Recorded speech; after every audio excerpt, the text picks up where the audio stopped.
Kaila Martinez had been hiding in plain sight for 8 years. At 38, she appeared to be exactly what her contractor badge claimed, a cybersecurity specialist who installed firewalls for government agencies and maintained secure networks for military installations. Her worn sneakers, casual jeans, and oversized laptop bag suggested nothing more than another tech worker navigating the maze of federal contracts. But sometimes the most dangerous people are the ones nobody bothers to notice. Before we jump back, tell us where you're tuning in from.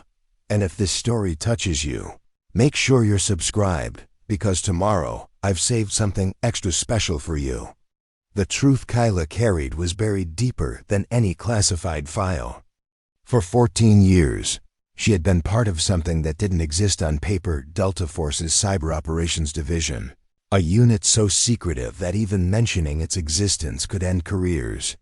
While other operators kicked down doors and made headlines, Kaila fought wars in the digital realm, infiltrating enemy networks, dismantling terrorist communication systems, and protecting American assets from cyber attacks that could cripple entire nations. Her call sign had been Ghost Protocol, earned through her ability to penetrate the most secure systems without leaving a trace. She had prevented nuclear facilities from being compromised, stopped terrorist financing networks cold, and neutralized threats that would have made international headlines if the public ever learned how close disaster had come.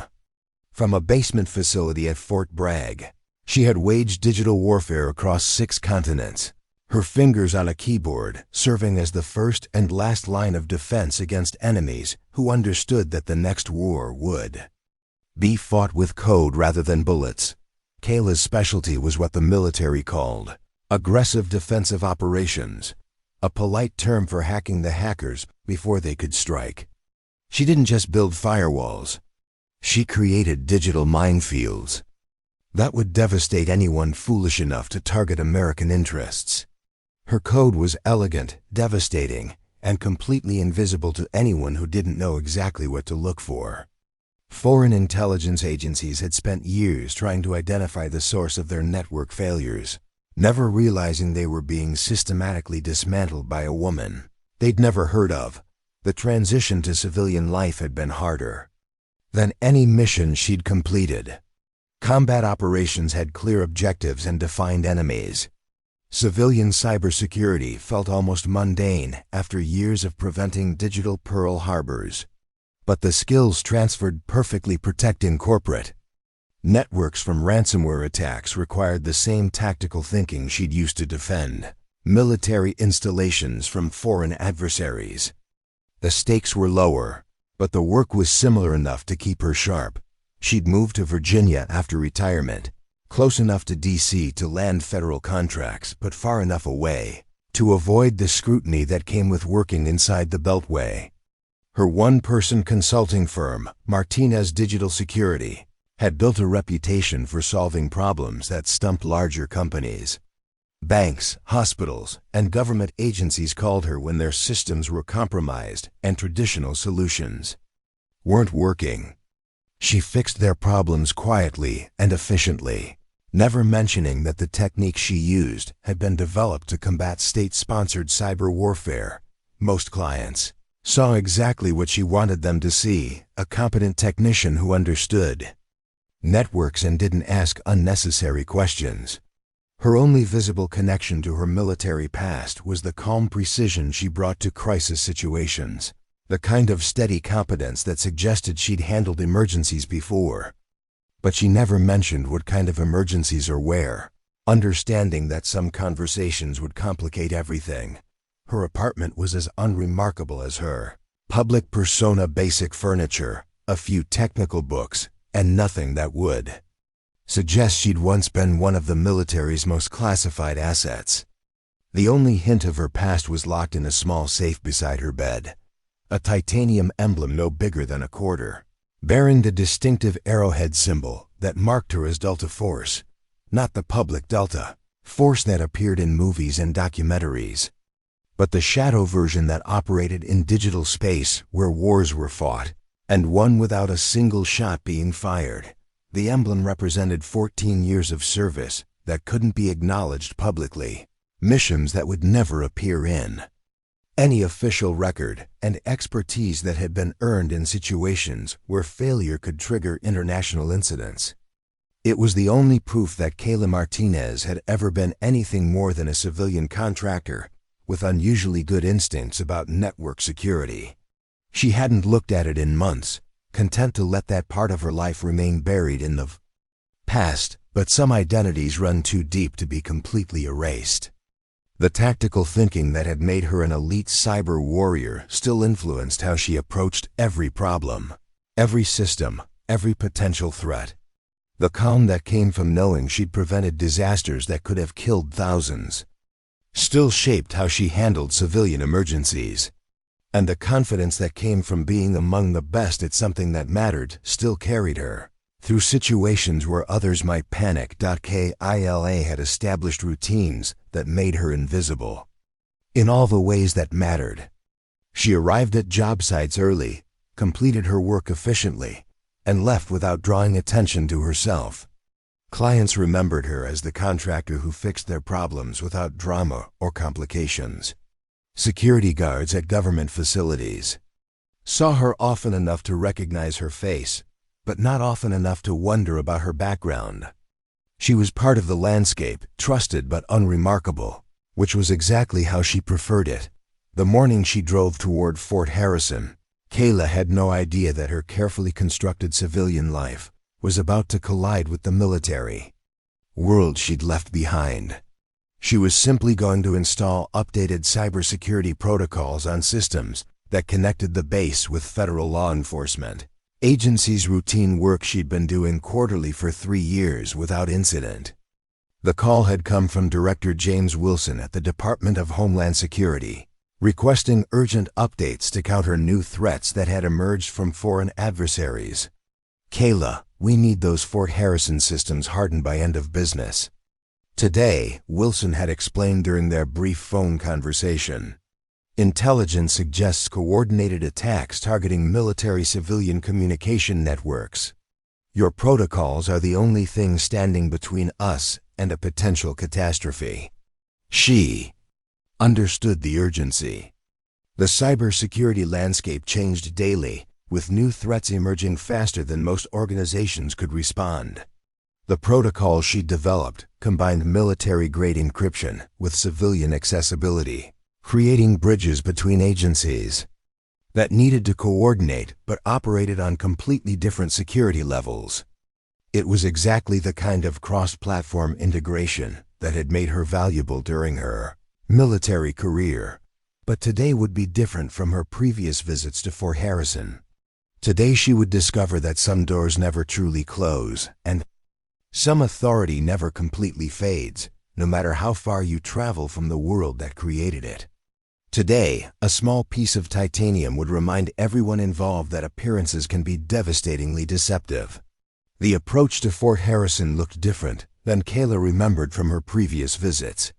Additional concrete barriers channeled traffic into single lanes, forcing vehicles to slow down while armed guards conducted visual inspections. New warning signs announced enhanced security protocols in multiple languages, and surveillance cameras tracked every movement from positions that hadn't existed 3 months ago. The kind of security posture that suggested intelligence agencies had identified specific threats rather than implementing routine precautions. Kaila recognized the indicators immediately. During her Delta Force years, she'd seen similar security enhancements at overseas installations when credible threats required elevated protection measures. The pattern was unmistakable: multiple redundant checkpoints, overlapping fields of observation, and personnel positioning that maximized response capability while minimizing blind spots. Someone had taken considerable effort to make Fort Harrison significantly harder to infiltrate or attack. The first checkpoint was staffed by contractors from a private security firm, their uniforms bearing the logo of Sentinel Defense Solutions. They conducted preliminary document checks with professional efficiency, verifying that visitors had legitimate business before allowing them to proceed to the main gate. Kaila presented her contractor credentials and work authorization letter. From Director Wilson, noting that the guards reviewed her documentation with more scrutiny than she'd experienced during previous visits. "Ma'am, purpose of your visit today?" the lead contractor asked, his tone respectful but thorough. He was probably former military himself, based on his bearing and the systematic way he examined her credentials. "Cybersecurity system updates for DHS coordination networks," Kaila replied, keeping her explanation simple and direct. Experience had taught her that detailed technical explanations often created more questions than they answered when dealing with security personnel who weren't familiar with her specific type of work. The contractor studied her authorization letter carefully, comparing the signature to a digital database on his tablet. "These updates are classified as urgent priority by Homeland Security, correct? Intelligence indicates new threats targeting military-civilian communication systems. The protocols I'm installing are designed to counter those specific vulnerabilities." She kept her voice matter-of-fact, understanding that security personnel responded better to confidence than uncertainty. After a brief radio consultation with the main gate, the contractor returned her documentation and waved her through to the next checkpoint. But Kaila noticed that he made additional notes in his logbook, probably documenting the nature of her visit for review by base security personnel. The kind of detailed record-keeping that suggested every visitor was being tracked more carefully than normal. The road between checkpoints passed through a section of the base that had been modified since her last visit. New construction barriers blocked sight lines that had previously been open, and additional lighting had been installed to eliminate shadows where someone might attempt to approach undetected.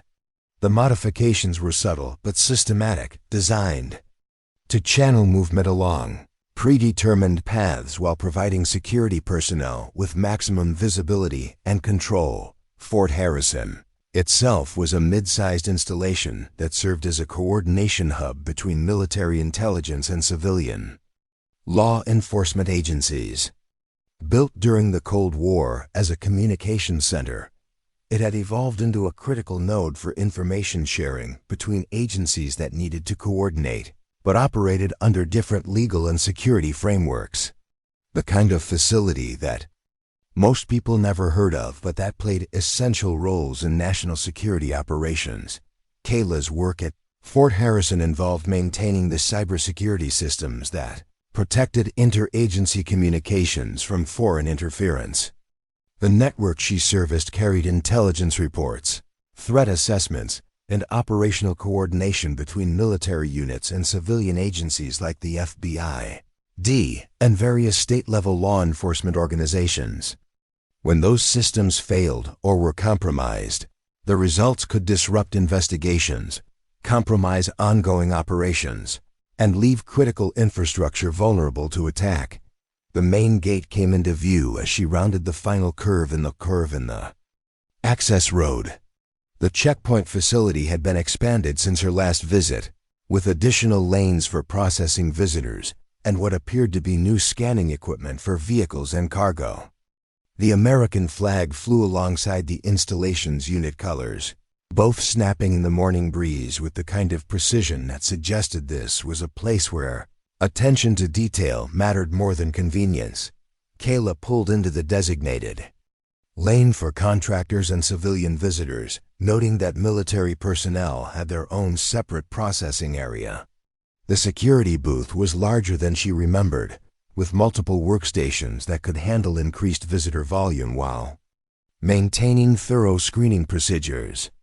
Through the bulletproof windows, she could see guards in Army combat uniforms, studying computer terminals with the focused attention that suggested they were conducting detailed background checks on everyone seeking access to the base.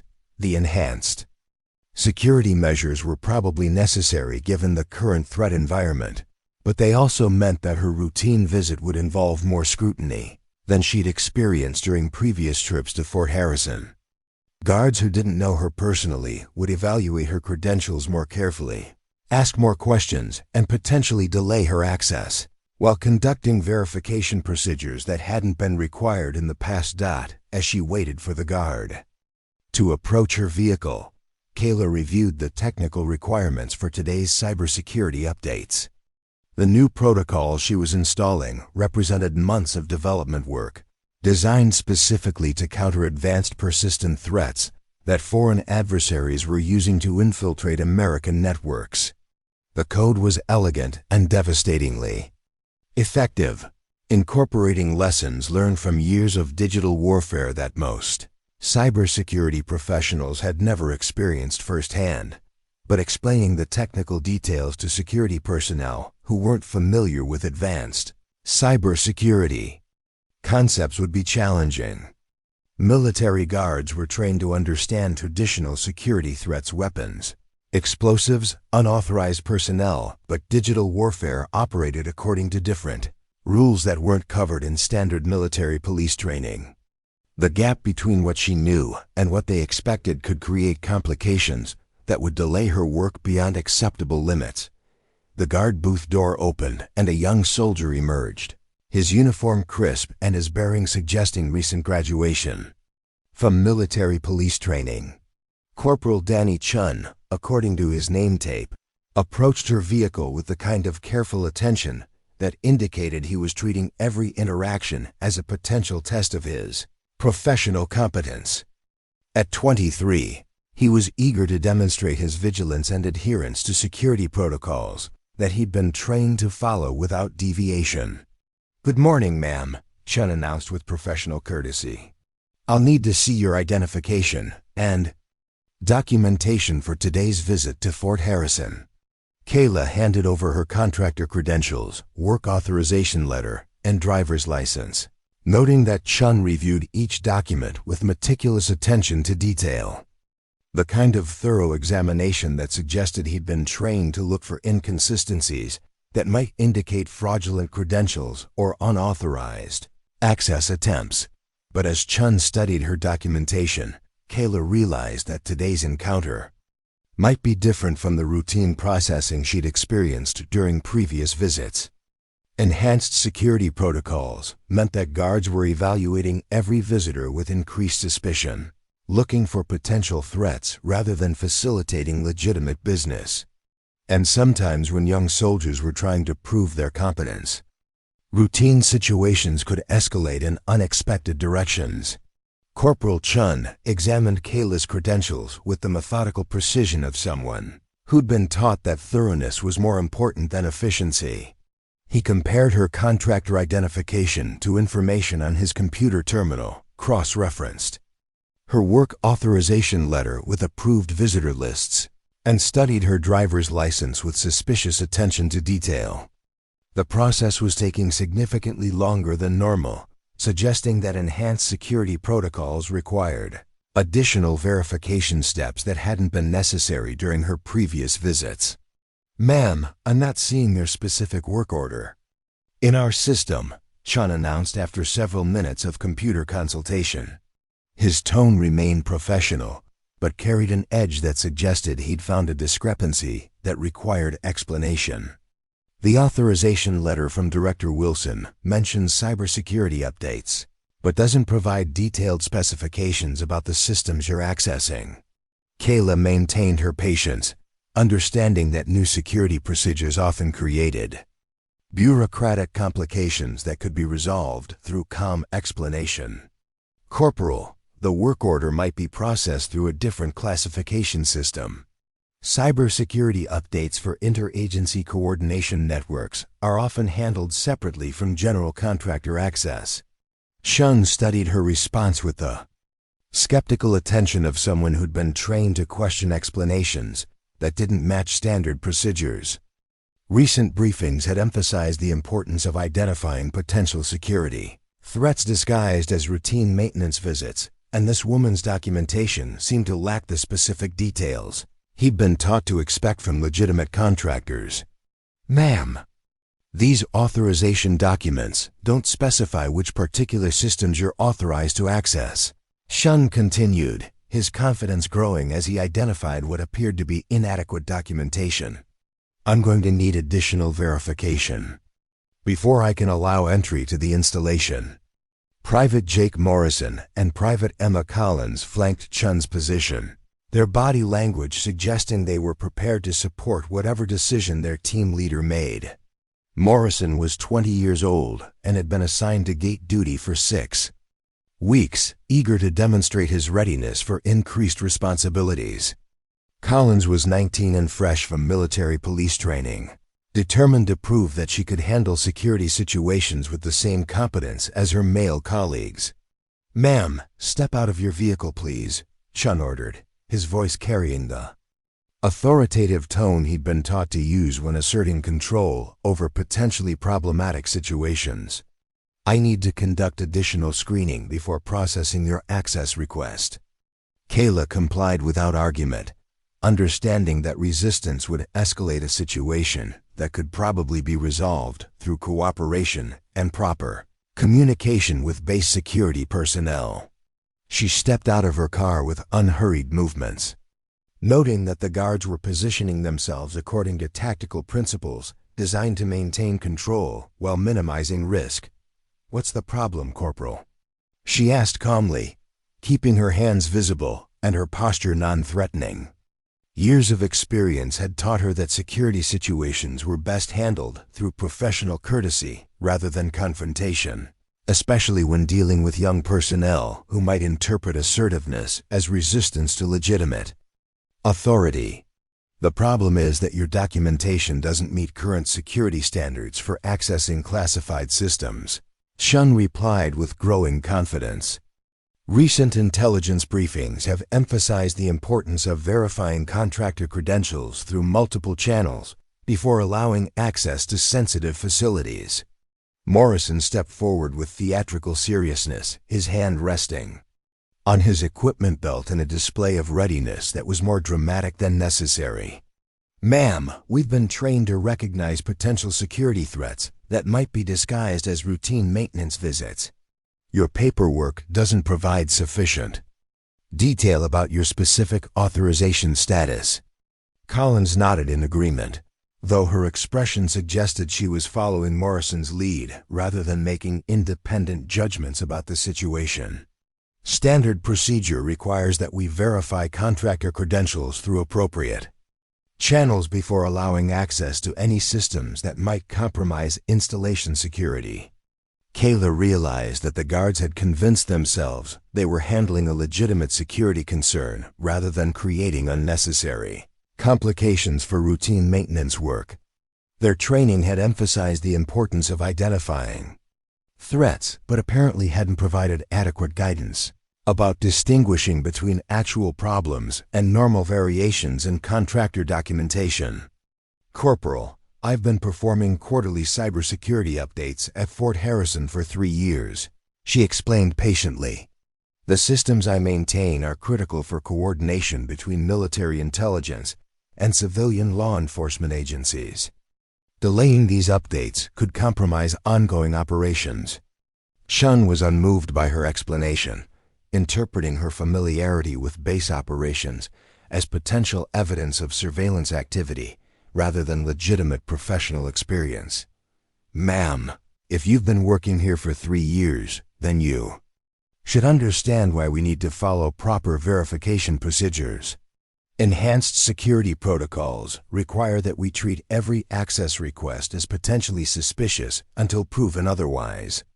Turn around and place your hands behind your back," Morrison announced with dramatic authority, producing handcuffs with the kind of theatrical efficiency that suggested he was eager to demonstrate his professional competence to his colleagues. "You're being detained pending verification of your authorization status." Kaila calculated the time this process would require and realized that bureaucratic delays could push her work beyond the deadline Director Wilson had established. The cybersecurity updates she was scheduled to install were time-sensitive responses to specific threats that couldn't wait for extended verification procedures. Sometimes maintaining operational security required accepting temporary inconvenience, but sometimes mission requirements demanded more direct solutions. "Corporal, detaining me isn't necessary," she said evenly. allowing Morrison to secure the handcuffs without resistance. Contact Staff Sergeant Lisa Thompson in Base Security. She can verify my credentials and work authorization through appropriate channels. Chun seemed satisfied that he'd handled the situation according to proper procedure, though he noticed that the woman remained remarkably calm for someone being detained on suspicion of fraudulent access attempts. Most people would be protesting their innocence or demanding to speak with supervisors, but this contractor seemed almost resigned to the process, as if she'd been through similar situations before. Private Collins, contact Base Security, and request verification of contractor credentials, Chun ordered. Tell them we're detaining someone claiming maintenance authorization, who can't provide adequate documentation for accessing classified systems. Collins reached for her radio, but Kaila interrupted before she could make the call. Sometimes when situations required immediate resolution, old authority needed to assert itself through channels that transcended normal bureaucratic procedures. Sometimes when the mission was more important than personal convenience, certain revelations became necessary. Preparing and narrating this story took us a lot of time, so if you are enjoying it, subscribe to our channel. It means a lot to us. Now back to the story. Before you make that call, Kaila said quietly, reaching slowly toward her jacket pocket while maintaining eye contact with Chun. There's something I need to show you. Chun's hand moved instinctively toward his sidearm as Kaila reached into her jacket. His training kicking in when a detained suspect made unexpected movements toward concealed areas. Morrison and Collins tensed immediately, their positioning shifting to provide better angles of observation and response. The checkpoint area suddenly felt charged with the kind of tactical awareness that suggested everyone understood. This moment could determine whether the situation remained routine or escalated into something more serious. Slowly, Chun ordered, his voice carrying the controlled authority he'd been taught to project when suspects might be reaching for weapons or attempting to destroy evidence. Keep your movements visible and deliberate. Kaila complied with measured precision, understanding that sudden movements could trigger responses that would complicate everything beyond repair. Her fingers found the small titanium emblem in her inner jacket pocket, the metal cool against her skin, even though she hadn't touched it in months. The weight was familiar, significant beyond its physical mass, carrying 14 years of classified service that had shaped every aspect of who she'd become. She withdrew the emblem slowly, keeping it cupped in her palm so the guards could see she wasn't producing a weapon or threatening device. The morning sunlight caught the polished surface, reflecting the distinctive arrowhead design that marked her as something far beyond what any of them had imagined possible. "What is that?" Morrison asked, his voice betraying curiosity despite his attempt to maintain professional skepticism. The object in her hand was clearly significant, though he couldn't immediately identify what it represented or why she thought showing it to them would change anything about her detention status. Kaila opened her palm completely, allowing all 3 guards to see the emblem clearly. The arrowhead symbol was unmistakable to anyone with military experience, the distinctive insignia of Delta Force. Though this version was different from the standard design that appeared in training materials or public displays. This emblem bore additional markings that indicated specialized operations, service that went beyond the already exclusive world of Special Operations Forces. Chun's confident expression vanished as if someone had physically removed it from his face. His hand froze halfway to his radio, the routine call to Base Security, suddenly seeming inadequate for a situation that had shifted into territory he'd never been trained to handle. The casual authority he'd maintained throughout the encounter evaporated, replaced by the kind of nervous uncertainty that came from realizing you just detained someone whose credentials exceeded your authority by several categories. "Jesus Christ," Collins whispered, staring at the emblem like it was radioactive. She'd seen enough military insignia during her training to recognize the Delta Force arrowhead, but the additional markings suggested operational specializations. that existed beyond normal special operations classifications. That's not standard Delta Force. Morrison's theatrical confidence crumbled completely as he processed what he was seeing. Ma'am, we didn't know. Your contractor credentials don't show any indication of special operations background. Kaila closed her palm around the emblem, understanding that its revelation had accomplished exactly what she'd intended. The metal felt warm now, heated by contact with her skin and the significance of the moment. She hadn't wanted to use it, had hoped to complete her work without drawing attention to her background, but sometimes situations required tools that had been earned through service most people couldn't imagine.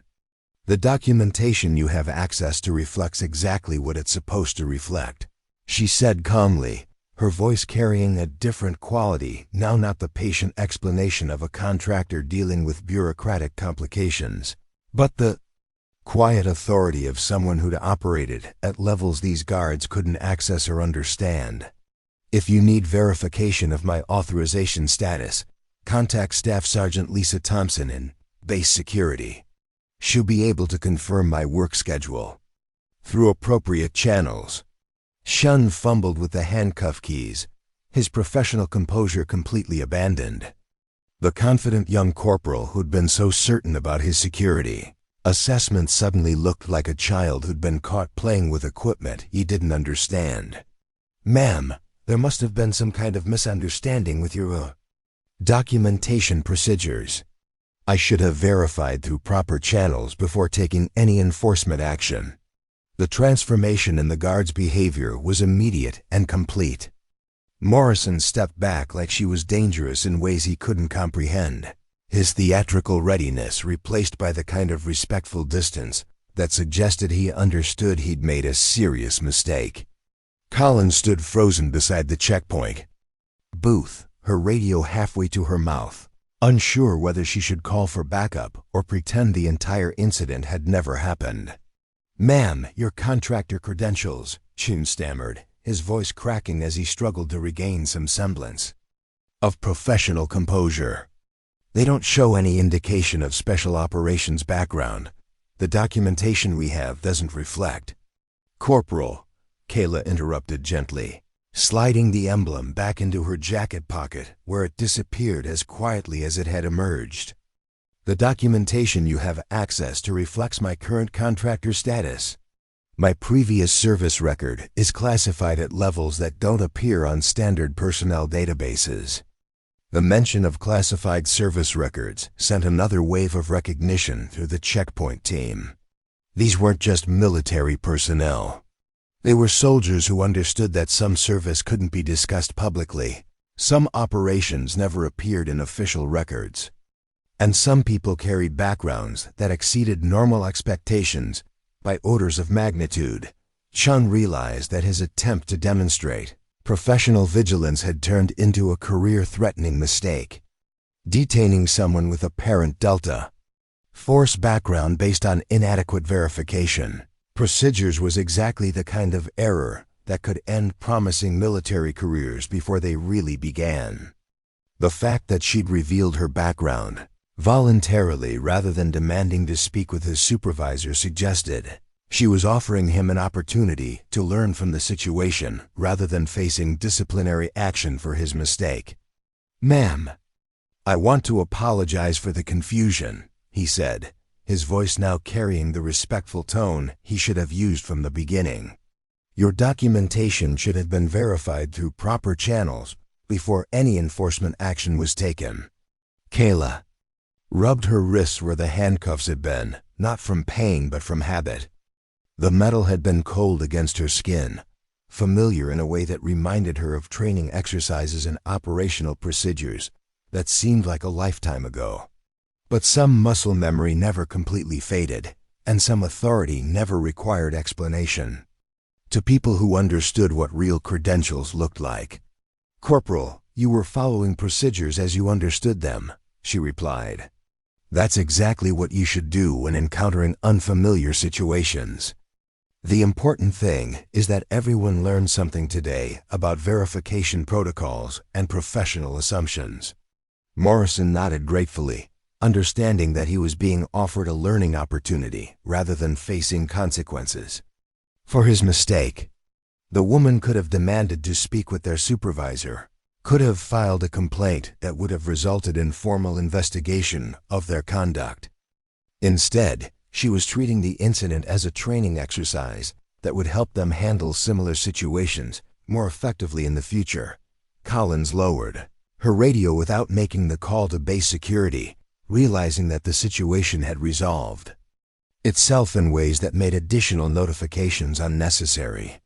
The documentation procedures that had seemed inadequate now appeared to be functioning exactly as designed, revealing information to people who needed to know it while protecting operational security from those who didn't. As Kaila prepared to return to her vehicle, she noticed that word of the incident was already spreading through informal channels among the checkpoint personnel.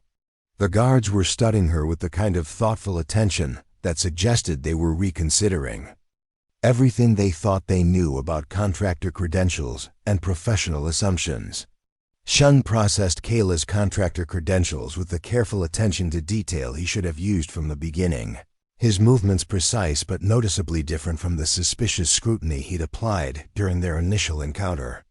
The confident young corporal who had been eager to demonstrate his professional judgment now handled her documentation with the kind of respectful efficiency that suggested he understood he was dealing with someone whose background exceeded his security clearance by several levels.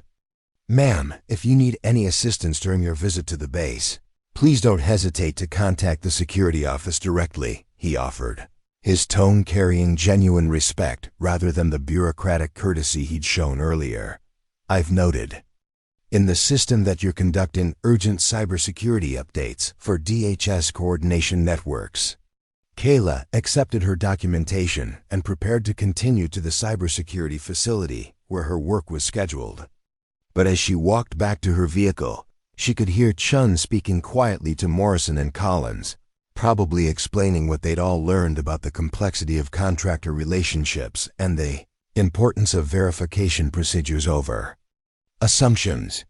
"Private Morrison," Chun was saying as she opened her car door, "update the checkpoint log to reflect that Ms. Martinez's credentials were verified through appropriate channels. And in the future, when we encounter documentation that doesn't match standard patterns, we verify first and take enforcement action only if verification fails."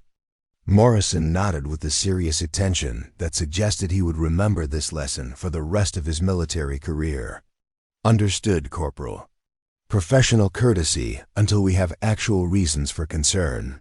Collins was studying her training manual, looking for guidance about handling contractors whose backgrounds exceeded normal expectations. The incident had created uncertainty about security procedures that needed to be addressed before it affected their performance with future visitors. As Kaila drove toward the base interior, she noticed that personnel at the checkpoint were conducting what appeared to be an informal after-action review. Chun was explaining something to his team while gesturing toward her departing vehicle, probably sharing lessons about recognition protocols and the importance of treating contractors with appropriate respect until circumstances required otherwise. The cybersecurity facility at Fort Harrison was located in a low-profile building that appeared unremarkable from the outside, but contained some of the most sophisticated network security equipment in the federal system. Kaila had helped design portions of the facility during her final year with Delta Force Cyber Operations, though her current contractor role limited her access to systems she'd once maintained at the highest classification levels. The facility manager, Dr. Sarah Chun, met her at the entrance with the kind of professional courtesy that suggested she was aware of the checkpoint incident. Dr. Chun had worked with classified contractors long enough to understand that some people brought experience that didn't appear in standard documentation, and she'd learned to focus on technical competence rather than background verification. "Ms. Martinez, I understand there was some confusion at the gate this morning," Dr. Chun said as she escorted Kaila through the facility's security entrance. "I've spoken with Corporal Chun, and he assured me that everything was resolved appropriately. Kaila appreciated the diplomatic phrasing that avoided unnecessary details about the incident. "Doctor, young guards are trained to be thorough about security procedures. That's exactly what they should do when encountering situations they haven't seen before." Dr. Chun led her to the server room where the DHS coordination networks required immediate cybersecurity updates. The systems were more complex than most civilian installations, requiring specialized protocols that bridged military-grade security with civilian agency accessibility.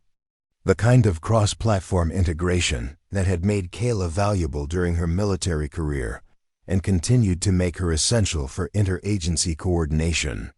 "The threats we're countering today are sophisticated," Dr. Chun explained as they reviewed the technical requirements. "Foreign adversaries have developed new attack vectors specifically targeting communication links between military intelligence and civilian law enforcement. Your protocols are designed to neutralize those threats while maintaining operational efficiency." Kaila spent 4 hours implementing the cybersecurity updates, work that required exactly the kind of technical expertise she developed during 14 years of digital warfare. The new protocols incorporated lessons learned from recent enemy attempts to infiltrate American networks, creating defenses that would adapt automatically to emerging threats while maintaining the reliability that operational coordination required. The code she installed was elegant and devastatingly effective, combining multiple layers of encryption with behavioral analysis that could identify and neutralize attacks before they reached critical systems. It was exactly the kind of sophisticated defense that government agencies needed, but that most cybersecurity companies couldn't provide because they lacked experience with state-sponsored cyber warfare. While she worked, Kaila noticed that base personnel treated her with subtle but significant changes in professional courtesy. Word of the checkpoint incident had spread through informal networks, creating awareness that she was someone with specialized background rather than just another contractor performing routine maintenance. The difference in treatment was professional rather than dramatic, reflecting institutional understanding that some contractors brought expertise that transcended normal expectations. Major Kevin Roberts visited the cybersecurity facility during her work, not to supervise her activities, but to ensure that she had everything needed to complete the updates efficiently. His approach reflected lessons that military installations were learning about the importance of facilitating rather than complicating legitimate contractor activities. "Ms. Martinez, I understand you've worked with similar systems at other installations," Major Roberts said during his brief visit. "If you need any additional resources or technical support to complete these updates, please don't hesitate to ask." Kaila appreciated the professional courtesy and realized that the Major's approach reflected institutional memory about treating contractors with appropriate respect. "Major, I should have your systems fully operational within the next 2 hours. The new protocols will provide protection against the specific threats that triggered this urgent update." When she completed the cybersecurity installation, the DHS coordination networks were protected by defenses that incorporated lessons learned from years of digital warfare that most cybersecurity professionals had never experienced. The systems could now detect and neutralize sophisticated attacks while maintaining the reliability that interagency coordination required, providing protection that would keep critical communication secure even if foreign adversaries escalated. Their cyber warfare efforts. Dr. Chun conducted final testing of the updated systems, confirming that the new protocols were functioning exactly as designed. "Ms. Martinez, these defenses are significantly more sophisticated than anything we've implemented before. The behavioral analysis capabilities alone represent a major advancement in our security posture."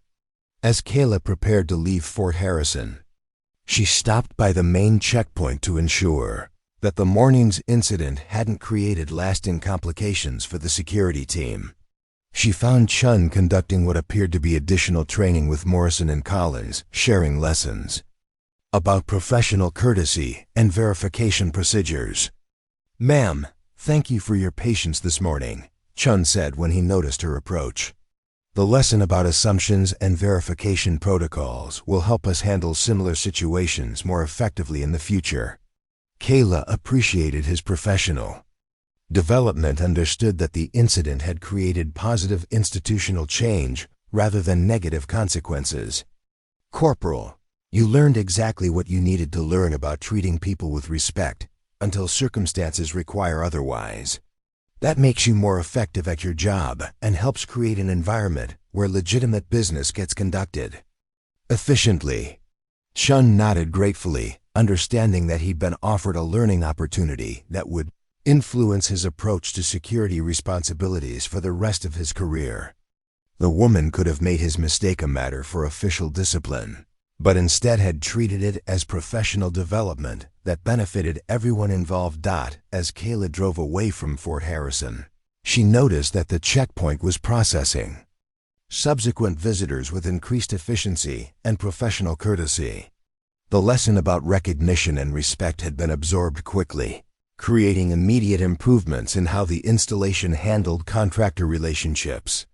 3 weeks after the Fort Harrison incident, Kaila received a call that would determine whether the institutional changes she'd observed represented genuine transformation or simply isolated examples of improved security procedures. The call came from Coordinator Rachel Kim at the Federal Bureau of Investigation's Regional Cybercrime Task Force, requesting urgent assistance with a situation that had developed at Camp Sterling. "Kaila, we've got a complex cybersecurity breach at Camp Sterling," Kim explained during their brief conversation. "Foreign adversaries have penetrated their communication networks using attack vectors we haven't seen before. We need someone with your expertise to neutralize the intrusion and strengthen their defenses before classified information is compromised." Camp Sterling was a National Guard facility that served as a coordination hub for joint training exercises between federal agencies and state-level law enforcement organizations. The installation maintained networks that connected military intelligence with civilian agencies, including the FBI, and various state police organizations. When those systems were compromised, the results could expose ongoing investigations, compromise undercover operations, and provide foreign adversaries with intelligence about American law enforcement capabilities. Kaila understood the urgency immediately. Advanced persistent threats from foreign adversaries were becoming increasingly sophisticated, using artificial intelligence and machine learning to identify vulnerabilities that traditional cybersecurity measures couldn't detect.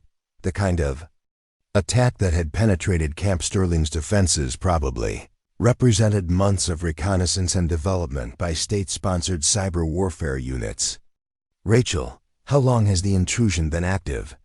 Kaila asked, calculating the potential scope of information that might have been compromised during an extended penetration of classified networks. "Intelligence suggests the breach began approximately 72 hours ago," Kim replied. "The attackers have been conducting reconnaissance operations, mapping network architecture, and identifying high-value targets for data extraction. We need to neutralize them before they transition from reconnaissance to active data theft." The drive to Camp Sterling took Kaila through rural Virginia, countryside that had been transformed by decades of military construction and federal investment.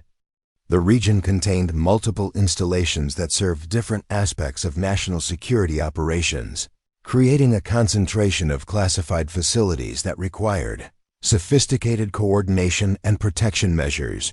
Camp Sterling itself was smaller than Fort Harrison, but equally important for interagency coordination. Built during the 1990s as a training facility for joint operations, it had evolved into a critical node for information sharing between military intelligence and civilian law enforcement agencies that needed to coordinate but operated under different legal and security frameworks. The approach to Camp Sterling looked different from other installations Kaila had visited. Security measures were less obvious, but probably more sophisticated, designed to provide protection without creating the fortress-like appearance that might draw attention to the facility's importance. The kind of subtle security posture that suggested this was a place where maintaining low visibility was as important as preventing unauthorized access.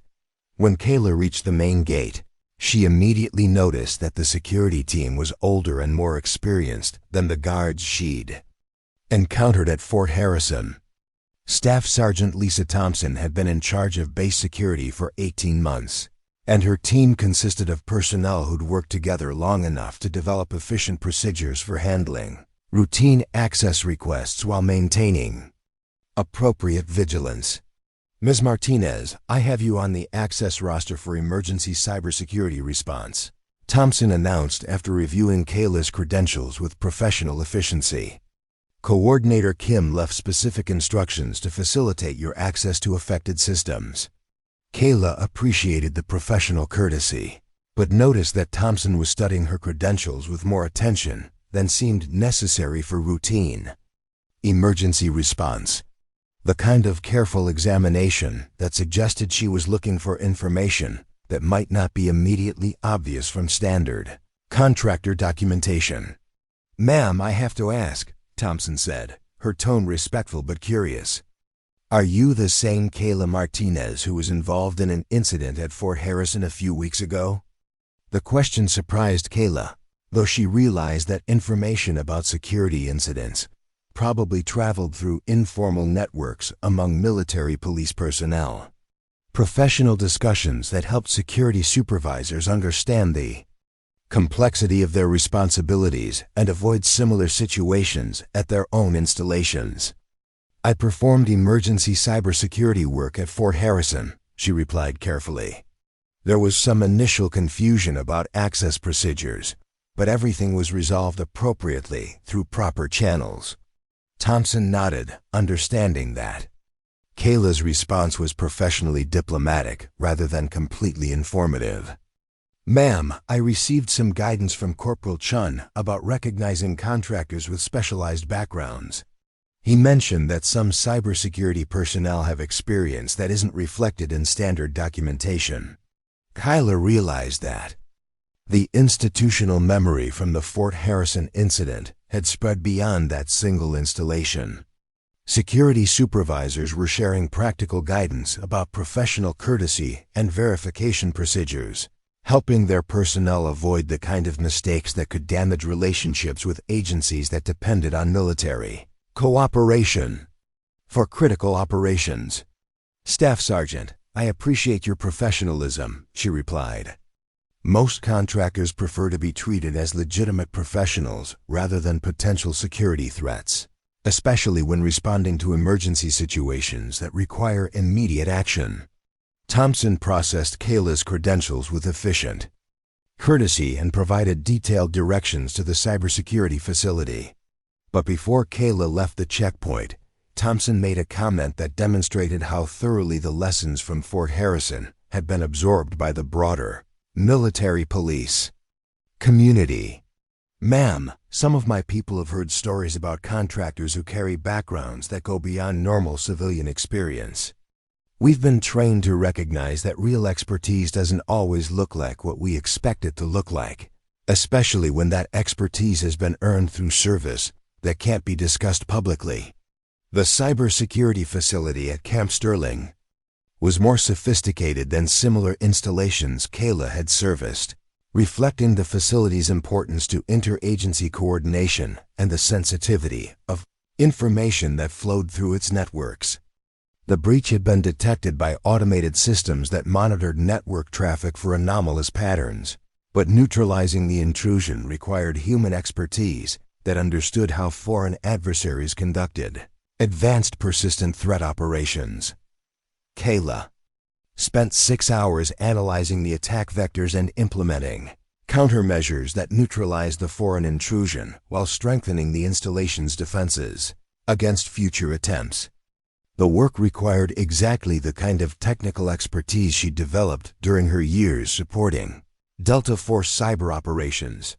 combining offensive and defensive capabilities that most cybersecurity professionals had never experienced firsthand. Attackers had been sophisticated, using artificial intelligence to conduct reconnaissance operations that avoided detection by traditional security measures. But they hadn't anticipated defenses designed by someone who understood their tactics from the other side of the digital battlefield. Someone who'd spent years developing countermeasures against exactly these kinds of state-sponsored attacks. While she worked, Kaila noticed that base personnel treated her with professional respect that reflected institutional understanding about contractors with specialized backgrounds. The difference in treatment was subtle but significant, suggesting that lessons learned at Fort Harrison had influenced security procedures at installations throughout the region. Major Kevin Roberts visited the cybersecurity facility during her work, not to supervise her activities, but to ensure that she had everything needed to neutralize the threat efficiently. His approach reflected the same institutional learning that had influenced procedures at Fort Harrison, recognizing that emergency situations required facilitation rather than bureaucratic obstacles. Ms. Martinez, I understand you've dealt with similar intrusions at other installations, Major Roberts said during his visit. If you need any additional resources or technical support to complete this response, please don't hesitate to ask. When Kaila completed the work and prepared to leave Camp Sterling, she noticed that the checkpoint processing was even more efficient than when she'd arrived. Thompson had clearly communicated to her team that emergency cybersecurity response required professional courtesy and expedited processing rather than enhanced scrutiny that could delay critical work. The network effect was creating an environment where expertise was recognized and appreciated rather than questioned or challenged, where professional courtesy was offered proactively rather than withheld until contractors proved they deserved respectful treatment.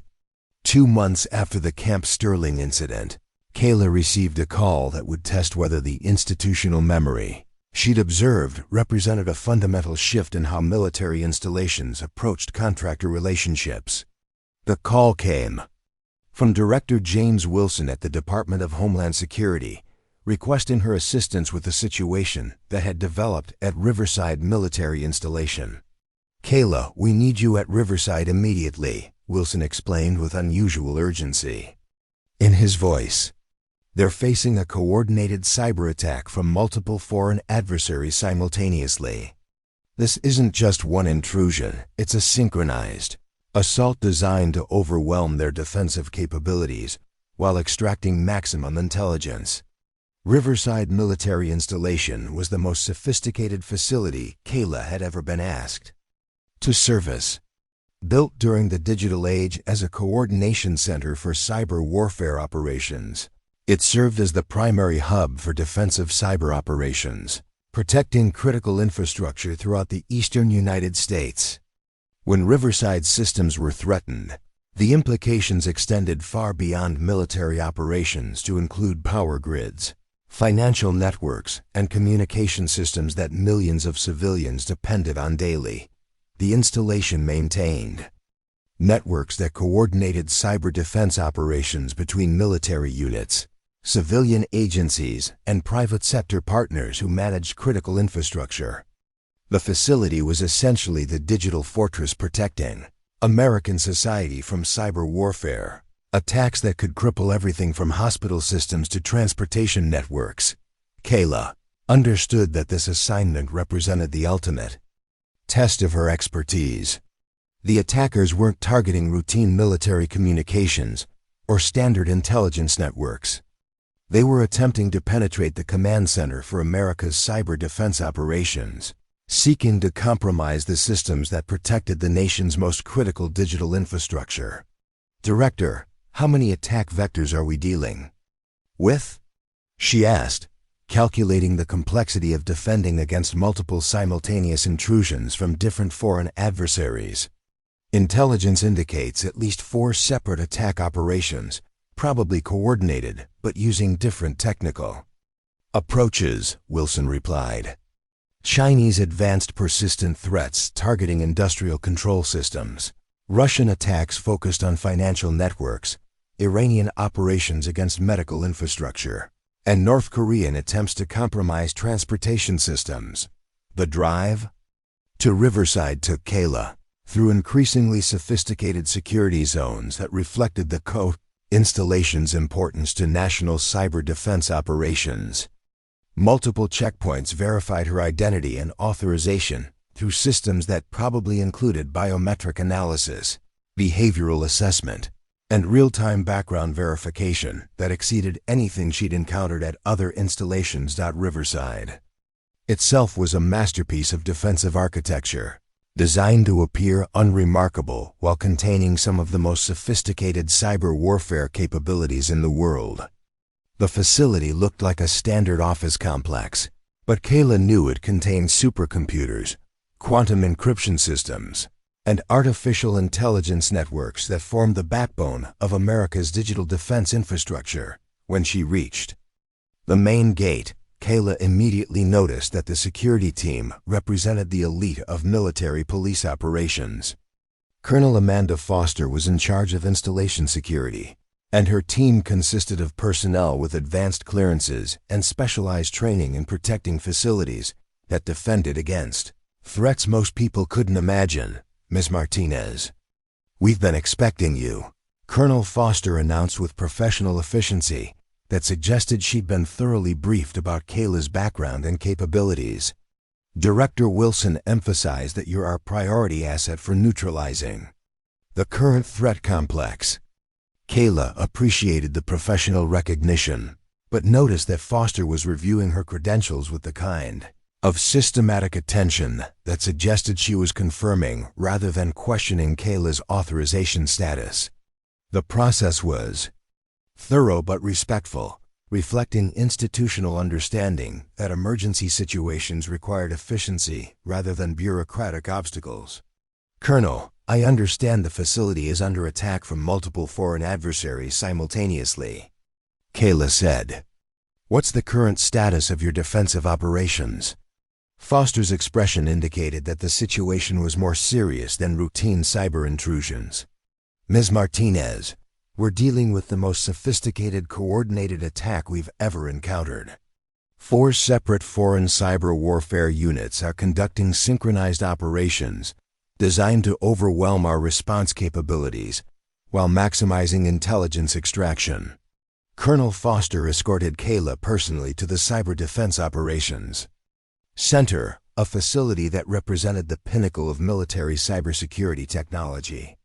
The center contained workstations where analysts monitored threats to critical infrastructure in real time, supercomputers that processed millions of potential attack vectors simultaneously, and quantum communication systems that connected Riverside with cyber defense operations worldwide.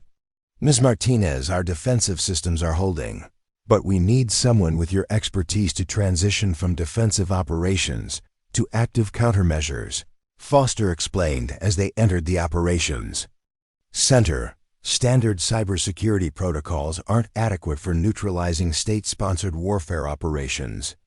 The operations center was unlike anything Kaila had seen in civilian cybersecurity, resembling the command center she'd worked in during her Delta Force years, but with technology that had advanced significantly since her retirement. Dozens of analysts monitored attack patterns on wall-mounted displays that showed cyber warfare operations unfolding in real time across global networks. Captain Michael Davis, the facility's senior cybersecurity officer, briefed Kaila on the current threat situation. Ma'am, the attackers are using artificial intelligence to coordinate their operations, adapting their tactics faster than our automated defenses can respond. We need human expertise that understands their strategic objectives.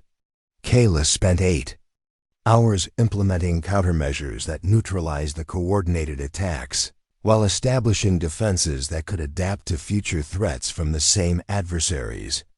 The work required every technique she'd learned during 14 years of digital warfare, combining offensive capabilities with defensive strategies that most cybersecurity professionals had never encountered. The battle was fought entirely in digital space, but the stakes were as high as any conventional military operation.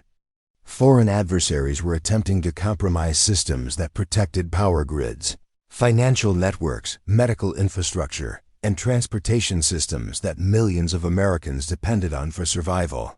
Failure could trigger cascading failures that would cripple civilian society while providing enemies with intelligence advantages that could last for decades.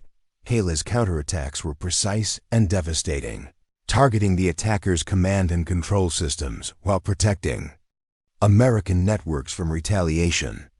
She used techniques developed during years of classified operations, turning the adversary's own artificial intelligence systems against them, while establishing defenses that would prevent similar, coordinated attacks in the future. While she worked, the Operations Center personnel treated her with the kind of professional respect reserved for elite operators, whose expertise had been tested under the most challenging conditions. Word of her background had clearly reached Riverside through the informal networks that connected cybersecurity professionals throughout the federal system. "Ma'am, I've never seen countermeasures implemented with this level of sophistication," Captain Davis commented as they monitored her progress. "You're not just neutralizing their current attacks, you're establishing defenses that will protect against tactics they haven't even developed yet." Colonel Foster observed the operations throughout the day, understanding that she was witnessing cybersecurity expertise that represented the pinnacle of what was possible when military training was combined with years of operational experience. Against the world's most sophisticated adversaries, when Kaila completed the defensive operations, America's critical infrastructure was protected by countermeasures that incorporated lessons learned from direct engagement with foreign cyber warfare units. The systems could now detect and neutralize coordinated attacks while maintaining the reliability that civilian society required, providing protection that would keep essential services operational even if adversaries escalated their cyber warfare efforts. "Ms. Martinez, you've just prevented what could have been the most devastating cyber attack in American history," Colonel Foster said as they reviewed the results of the day's operations. "The coordinated assault you neutralized could have crippled our power grid, financial system, and communication networks simultaneously." As Kaila prepared to leave Riverside, she realized that the institutional changes that had begun with a simple checkpoint misunderstanding had evolved into professional recognition that transcended normal contractor relationships. Military installations throughout the region now understood that some contractors brought expertise that exceeded what appeared in standard documentation, that real authority didn't always announce itself through dramatic demonstrations. The checkpoint processing as she departed was seamless, reflecting institutional memory that had been tested under pressure and proven through performance during actual national security emergencies. Security personnel understood that Kaila Martinez was someone who deserved professional courtesy and efficient access procedures, not because of her contractor credentials, but because of her demonstrated ability to protect American interests during crisis situations that most people couldn't imagine. 6 months after the Riverside incident, Kaila received a call that would test her expertise under the most challenging conditions imaginable. The call came at 3:47 a.m. from Admiral Patricia Hayes, Director of the National Security Agency's Cyber Command, requesting immediate assistance with a crisis that threatened to escalate beyond anything America had faced in the digital age. "Kaila, we need you at the Pentagon immediately," Admiral Hayes said with the controlled urgency that came from someone managing a national emergency. "We're facing what appears to be a coordinated cyber warfare operation targeting every major installation on the East Coast simultaneously. This isn't just an attack, it's the opening phase of what could be digital warfare, designed to cripple our entire defense infrastructure." The scale of the crisis was unprecedented. Foreign adversaries had launched synchronized attacks against Fort Harrison, Camp Sterling, Riverside Military Installation, and 17 other critical facilities, using coordinated artificial intelligence operations designed to overwhelm America's cyber defense capabilities while extracting maximum intelligence about military operations, weapon systems, and classified technologies that protected national security. Intelligence agencies had detected the attacks beginning simultaneously across multiple time zones, suggesting months of preparation by adversaries who understood that America's military effectiveness depended on digital networks that connected installations, coordinated operations, and maintained communications between units operating worldwide. The attackers weren't targeting individual systems. They were attempting to compromise the entire digital infrastructure that made modern military operations possible. Kaila arrived at the Pentagon's Cyber Operations Center to find the nation's top cybersecurity experts struggling to contain attacks that were adapting faster than defensive measures could be implemented. The facility resembled a war room during active combat operations, with analysts monitoring threat displays that showed coordinated cyber attacks unfolding across American military installations in real time. General Marcus Thompson, chairman of the Joint Chiefs of Staff, briefed her on the crisis situation with the kind of systematic precision that reflected years of experience managing complex military operations. Ms. Martinez were dealing with coordinated attacks from Chinese, Russian, Iranian, and North Korean cyber warfare units operating under unified command. They're using quantum computing and advanced artificial intelligence to penetrate our most secure networks. The attacks were more sophisticated than anything Kaila had encountered during her military career. Foreign adversaries were using quantum computing to break encryption that had been considered unbreakable, artificial intelligence to adapt their tactics faster than human defenders could respond, and coordinated operations that targeted multiple installations simultaneously to prevent effective defensive coordination. General, what's the current status of our defensive operations? Kaila asked, reviewing threat assessments that showed the scope of the coordinated assault. Our automated defenses are being overwhelmed, General Thompson replied. The attackers are using machine learning to identify and exploit vulnerabilities faster than our systems can patch them. We need human expertise that can think strategically rather than just responding to individual threats. Admiral Hayes escorted Kaila to the Central Cyber Defense Command, a facility that coordinated protective operations for every military installation in the continental United States. The center contains supercomputers that process threat data from thousands of sources simultaneously, quantum communication systems that connected defensive operations worldwide, and artificial intelligence networks that represented America's most advanced cybersecurity capabilities. Ms. Martinez, our defensive systems are holding at most installations, but the attackers are probing for systemic vulnerabilities that could compromise our entire network simultaneously, Admiral Hayes explained. We need someone who understands how these adversaries think strategically, not just technically. Kaila spent 12 hours implementing what became known as Operation Digital Shield, a comprehensive counterattack that neutralized foreign intrusions, while establishing defenses that could adapt to quantum computing and artificial intelligence attacks that represented the future of cyber warfare.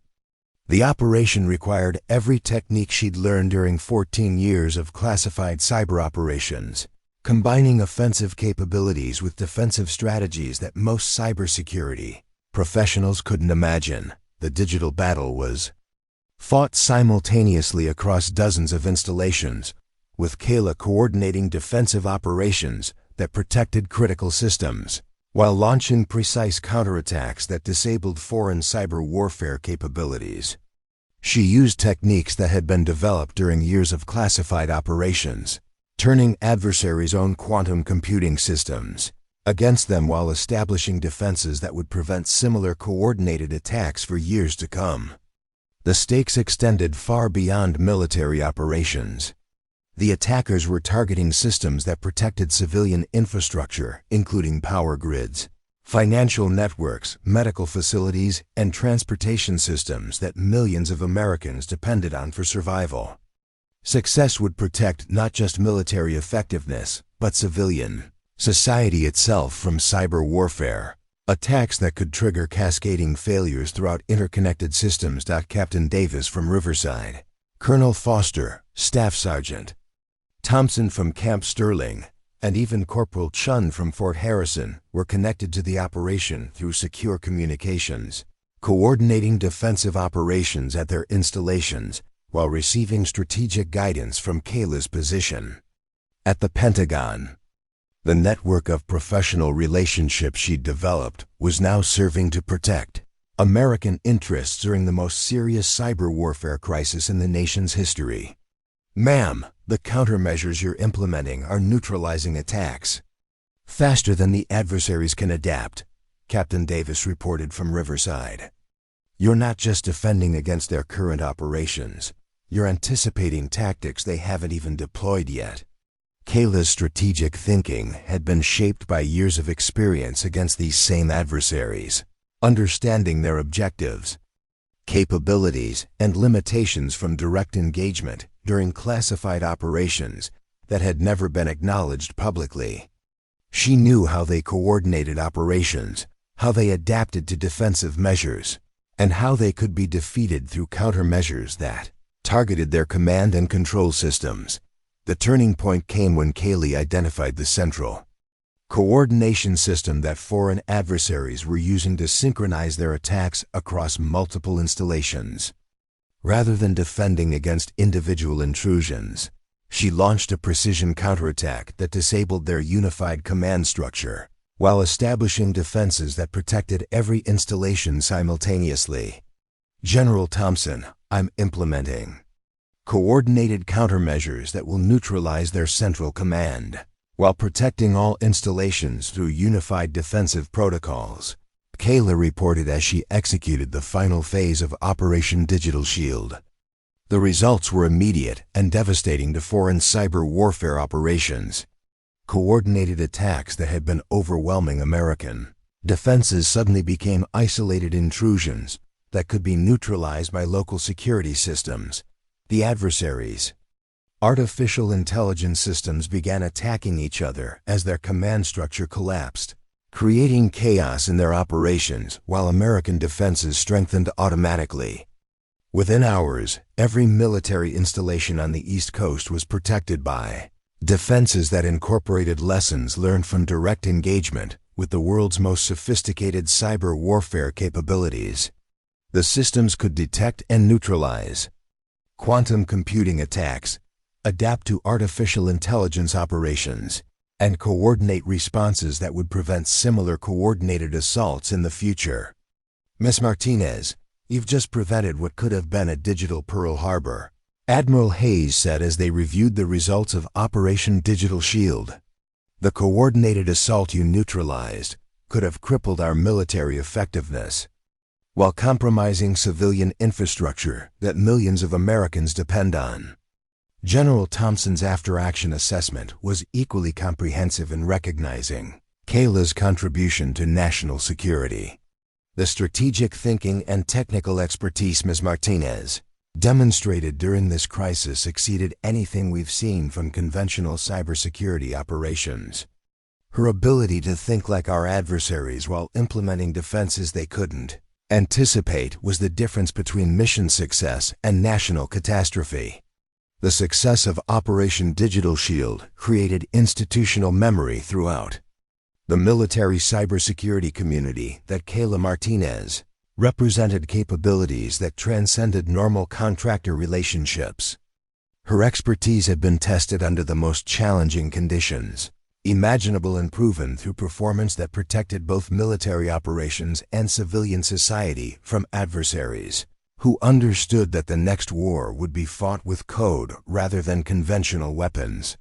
1 year after Operation Digital Shield, Kaila received an invitation that would bring her full circle from the checkpoint incident that had started her journey back into recognition. The invitation came from Fort Harrison Command, requesting her participation in a ceremony honoring civilian contractors who had made extraordinary contributions to military operations and national security.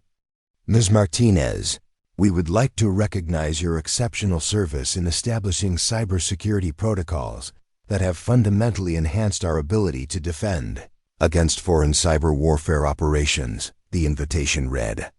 Your technical expertise and strategic thinking during Operation Digital Shield set a standard for contractor relationships that serves as a model for installations throughout the federal system. Kaila understood that the ceremony represented more than simple recognition of her technical work. It was acknowledgement that her contribution to military operations transcended normal contractor relationships, that her expertise had influenced how military installations throughout the region approached cybersecurity, emergency preparedness, and interagency coordination. The institutional memory that had begun with a simple checkpoint misunderstanding had evolved into professional recognition that honored service which couldn't be discussed publicly but could be celebrated through its results.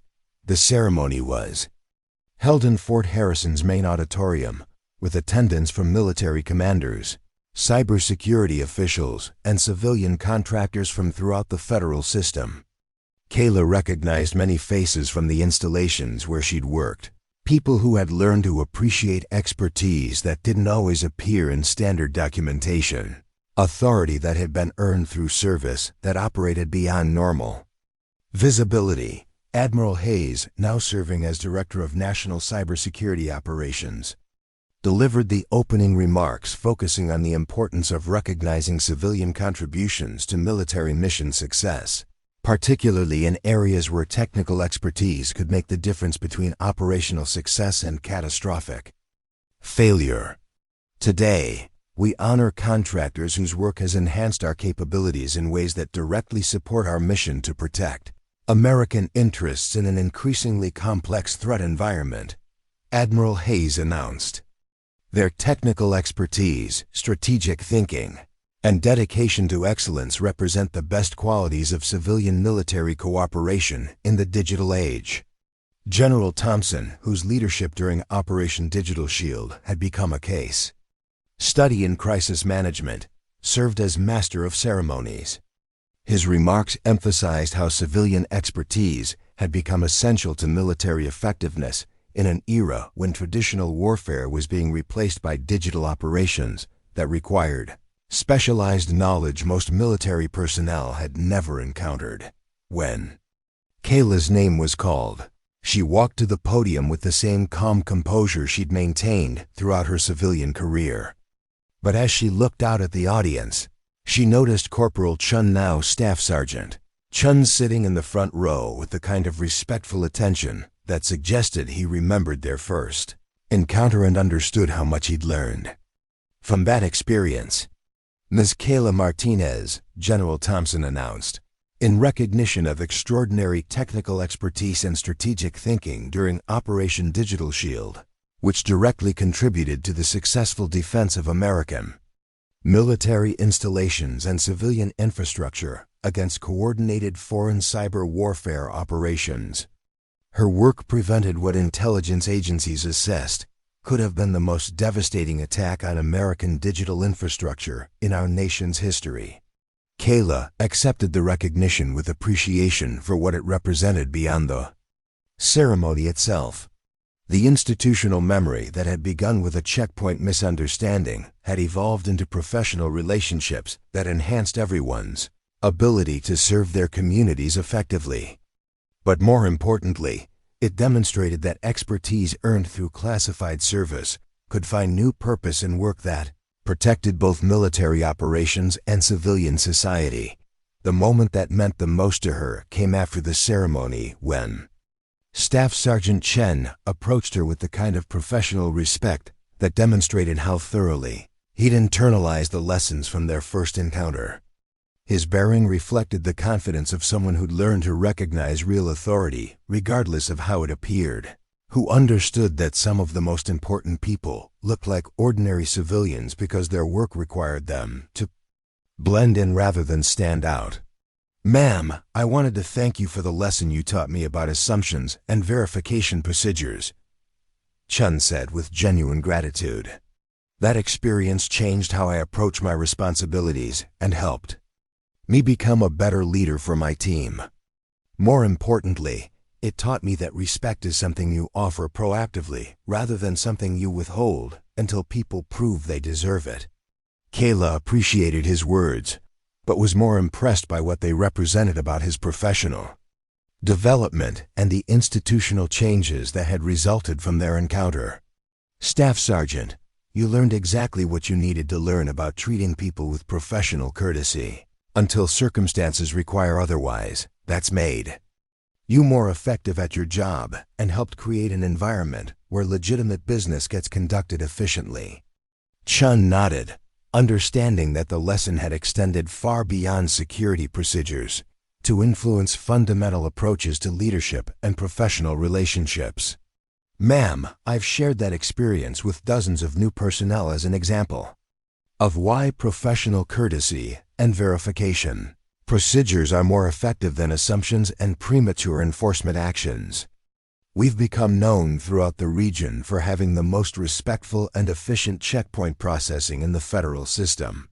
The conversation was joined by Colonel Foster from Riverside, Staff Sergeant Thompson from Camp Sterling, and Captain Davis, who had all traveled to Fort Harrison to attend the ceremony. Their presence demonstrated how the network of professional relationships Kaila had developed extended throughout the region's military installations, creating connections that enhanced coordination and mutual support. Ms. Martinez, I wanted to personally thank you for your patience during our encounters, Colonel Foster said.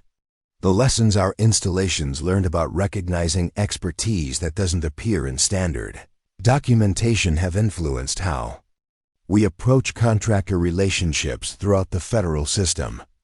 We've established training programs that emphasize professional courtesy and verification procedures rather than assumptions based on appearance or documentation. Staff Sergeant Thompson from Camp Sterling added her perspective on how the institutional changes had improved operational effectiveness. Ma'am, the cybersecurity protocols you've established throughout our region have become the model for installations nationwide. But more importantly, the professional relationships you've helped create have enhanced coordination between agencies in ways that make everyone more effective at their jobs. Captain Davis represented the technical community's recognition of Kaila's contributions. Ma'am, your strategic thinking during Operation Digital Shield has become required study for cybersecurity professionals throughout the federal system. The techniques you developed for countering coordinated cyber warfare operations are now standard defensive protocols protecting critical infrastructure nationwide. Director Wilson from Homeland Security approached the group carrying documentation that Kaila hadn't expected to see. Kaila, I have something for you that I think you'll appreciate, Wilson said, opening a folder to reveal authorization for a permanent consulting position with the newly established National Cyber Defense Coordination Center. The President has approved the creation of a new facility that will coordinate cyber defense operations for all federal agencies and critical infrastructure sectors, Wilson explained. Based on your performance during Operation Digital Shield, you've been selected as the senior technical advisor responsible for strategic planning and crisis response coordination. The position represented recognition that Kaila's expertise had applications beyond individual installations or emergency responses, that her understanding of how adversaries conducted cyber warfare operations could improve national security on a scale that would benefit millions of Americans who might face digital attacks in the future. But more importantly, it represented the culmination of a journey that had begun with a simple checkpoint misunderstanding and evolved into professional recognition that transcended normal contractor relationships.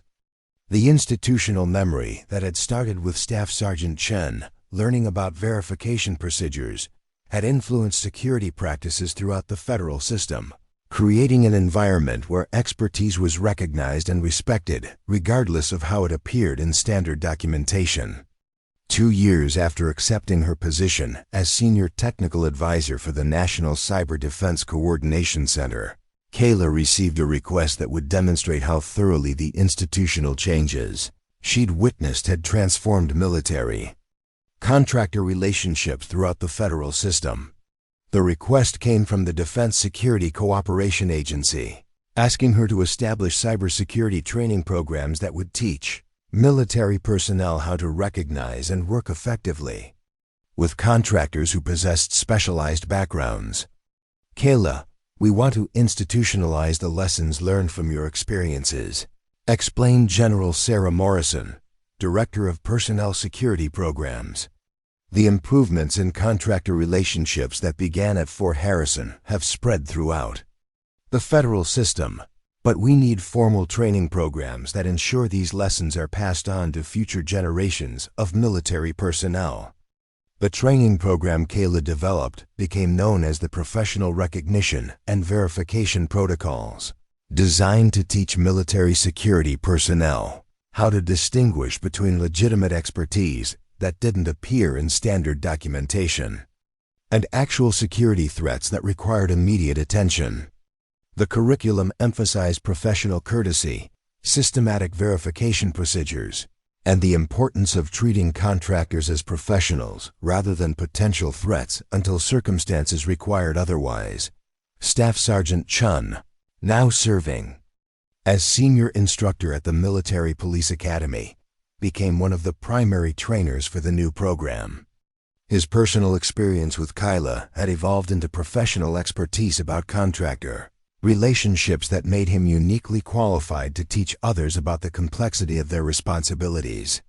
The most important lesson I learned, Chun would tell new military police recruits during orientation sessions, is that real authority often appears in forms that don't match textbook examples.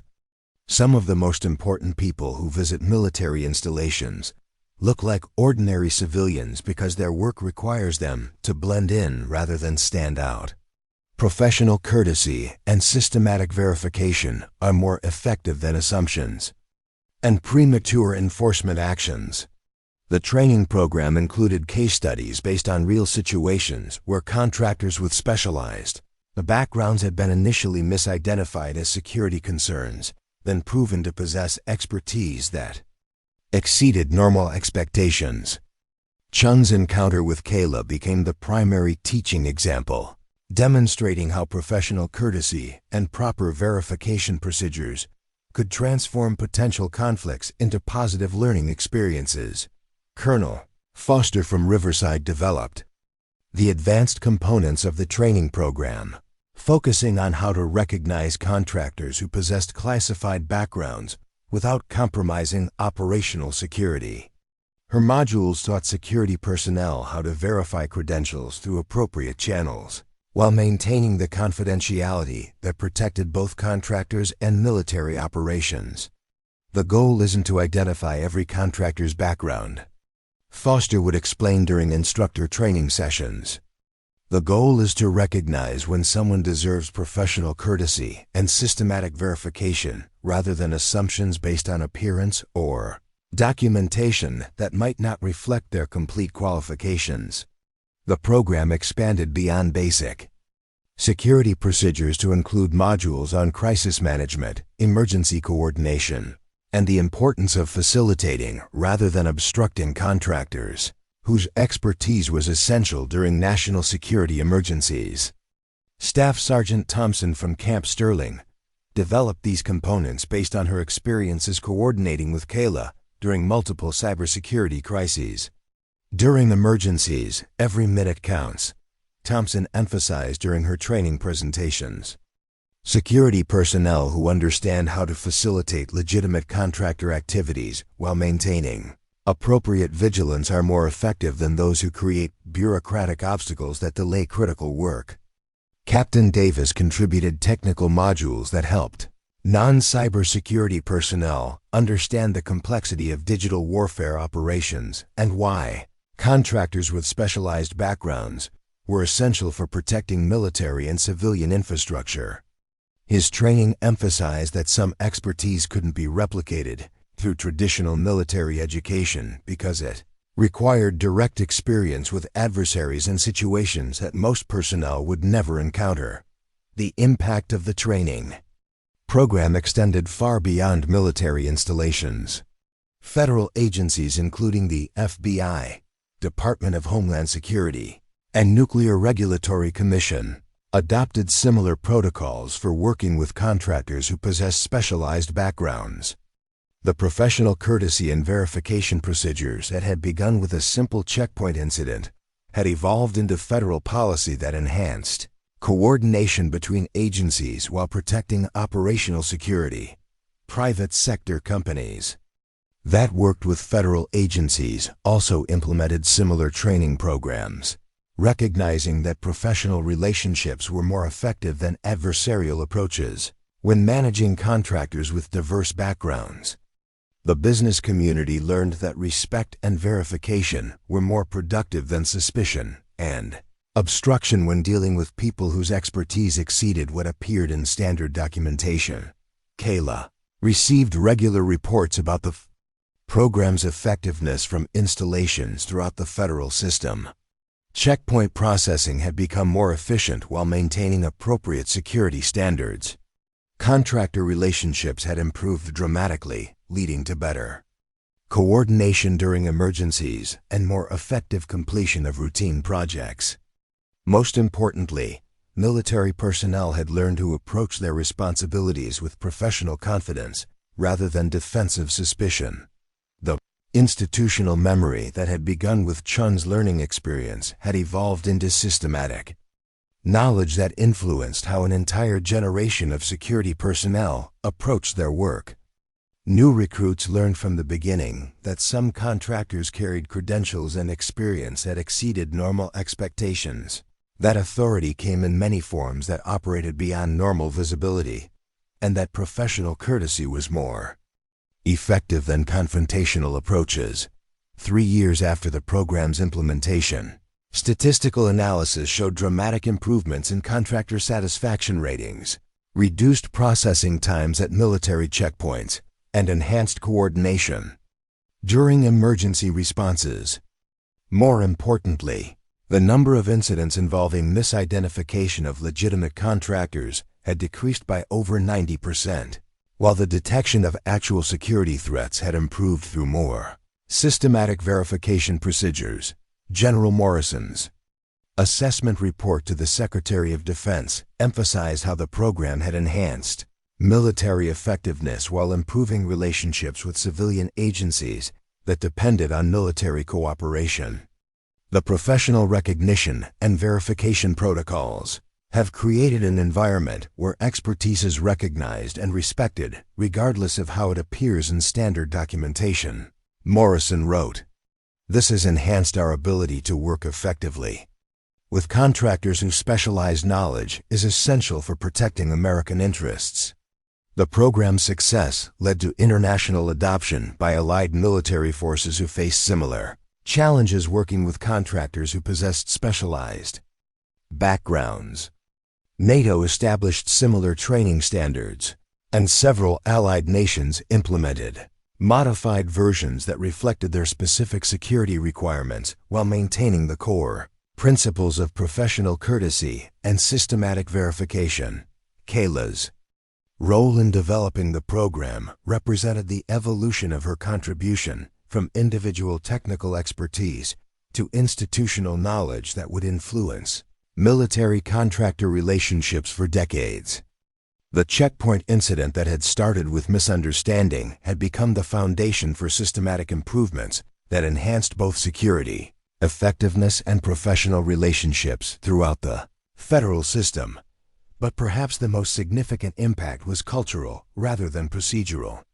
Military personnel had learned that strength came from recognizing and respecting expertise regardless of its source, that real security was enhanced by professional relationships rather than adversarial approaches, and that some of the most important contributions came from people who worked quietly and effectively without seeking recognition or explanation of how they'd acquired such specialized knowledge, the institutional memory that had begun with one young corporal learning about assumptions and verification had evolved into wisdom that influenced how an entire military system approached its relationships with the civilian professionals whose expertise had become essential for protecting American interests in an increasingly complex world.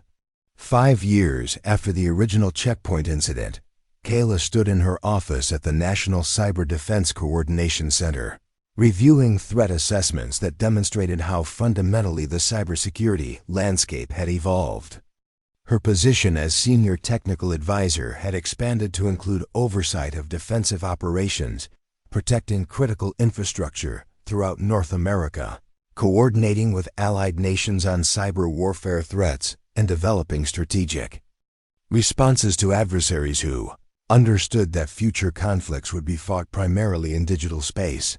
The morning briefing indicated that foreign cyber warfare capabilities had advanced significantly since Operation Digital Shield, but American defensive systems had evolved even faster. The protocols Kaila had developed were now protecting civilian infrastructure, including power grids, financial networks, medical systems, and transportation networks that millions of people depended on without ever knowing how close they'd come to catastrophic failures. "Ma'am, we're tracking coordinated reconnaissance operations from multiple foreign adversaries," reported Dr. Lisa Park, the center's senior intelligence analyst. "But our defensive systems are identifying and neutralizing intrusion attempts before they can establish persistent access to critical networks." The success of American cyber defense operations reflected lessons learned during years of engagement with adversaries who had initially believed they could overwhelm American capabilities through superior numbers and coordination. But they had underestimated how quickly American defensive systems could adapt when guided by strategic thinking that understood their objectives, capabilities, and limitations from direct operational experience. Kaila's daily routine now included coordination calls with military installations throughout the federal system, many of which were staffed by personnel who had been trained using the professional recognition and verification protocols. The institutional changes that had begun with her checkpoint encounter had influenced how an entire generation of military personnel approached their responsibilities, creating an environment where expertise was recognized and respected regardless of its source. Staff Sergeant Chun, now serving as Master Sergeant Chun and Senior Instructor at the Defense Security Cooperation Agency, contacted her monthly to discuss updates to the training program and share feedback from new personnel who were learning the principles of professional courtesy and systematic verification. His personal transformation from a young guard eager to prove his vigilance to a senior instructor teaching others about recognition and respect had become a model for professional development throughout the military system. "Ma'am, this month's training evaluations show continued improvement in contractor satisfaction ratings and checkpoint processing efficiency," Chun reported during their most recent call. "More importantly, new personnel are learning from the beginning that some of the most important visitors are the ones who look most like ordinary civilians." The training program had evolved to include modules on emerging threats, technological changes, and evolving contractor relationships that reflected how civilian expertise had become increasingly essential for military effectiveness. Colonel Foster, now serving as Brigadier General Foster and Director of Installation Security Operations, had expanded the curriculum to address cyber warfare, space operations, artificial intelligence, and other technical specialties that required civilian contractors with backgrounds that often exceeded what appeared in standard documentation. Captain Davis, promoted to Major Davis and serving as Director of Cybersecurity Education, had developed advanced training modules that helped military personnel understand the complexity of digital warfare operations and why contractors with specialized backgrounds were essential for protecting both military operations and civilian infrastructure. His programs emphasized that some expertise couldn't be replicated through traditional military education because it required direct experience with adversaries and situations that most personnel would never encounter. The impact of the institutional changes extended beyond American military installations to influence how allied nations approached contractor relationships during joint operations. NATO had established similar training standards based on the professional recognition and verification protocols, and several allied countries had implemented modified versions that reflected their specific security requirements while maintaining core principles of professional courtesy and systematic verification. International cybersecurity conferences regularly featured presentations about the American model for contractor recognition and verification, with military and civilian officials from dozens of countries studying how simple changes in approach could dramatically improve both security, effectiveness, and operational efficiency. The checkpoint incident that had begun with misunderstanding had become a case study in professional development that influenced security practices worldwide. Kaila received regular invitations to speak at military academies, federal agencies, and civilian institutions about the importance of recognizing expertise that didn't always appear in standard documentation. Her presentations emphasized that real authority was often carried by people who looked like ordinary professionals because their work required them to blend in rather than stand out. That assumptions based on appearance could prevent organizations from accessing expertise they desperately needed. The most important lesson, she would tell audiences of military personnel and civilian officials, is that strength comes from recognizing and respecting expertise regardless of its source. Some of the most critical contributions to national security come from people whose backgrounds can't be discussed publicly, but whose performance can be measured through results that protect millions of Americans. The National Cyber Defense Coordination Center had become a model for interagency cooperation, with representatives from military installations, civilian agencies, and private sector companies working together to protect American infrastructure from cyber warfare threats. The professional relationships and mutual respect that had grown from Kaila's experiences had created an environment where different organizations could coordinate effectively without bureaucratic obstacles or jurisdictional conflicts. Private sector companies that worked with federal agencies had also adopted similar approaches to contractor relationships, recognizing that professional courtesy and verification procedures were more effective than adversarial approaches when managing people with diverse backgrounds. The business community had learned that some of their most valuable consultants and technical specialists possessed experience that exceeded what appeared in standard documentation. The statistical evidence was compelling. Federal agencies reported dramatic improvements in contractor satisfaction ratings, reduced processing times at security checkpoints, enhanced coordination during emergency responses, and more effective completion of routine projects. Most importantly, the detection of actual security threats had improved through more systematic verification procedures, while incidents involving misidentification of legitimate contractors had virtually disappeared. But perhaps the most significant change was cultural rather than procedural. A new generation of military personnel had learned that professional excellence required recognizing expertise wherever it appeared, that real security was enhanced by building relationships rather than creating barriers, and that some of the most important people in their professional lives would be civilians whose backgrounds couldn't be discussed but whose contributions could be measured through mission success. The institutional wisdom that had begun with one checkpoint encounter had evolved into systematic knowledge that influenced how the entire federal system approached its relationships with civilian professionals, whose expertise had become essential for protecting American interests. Military installations, federal agencies, and private sector companies had all learned that strength came from recognizing and respecting capability regardless of how it appeared in standard documentation. Kaila's reflection on the journey from That morning at Fort Harrison to her current position revealed how individual learning experiences could evolve into institutional knowledge that influenced entire systems.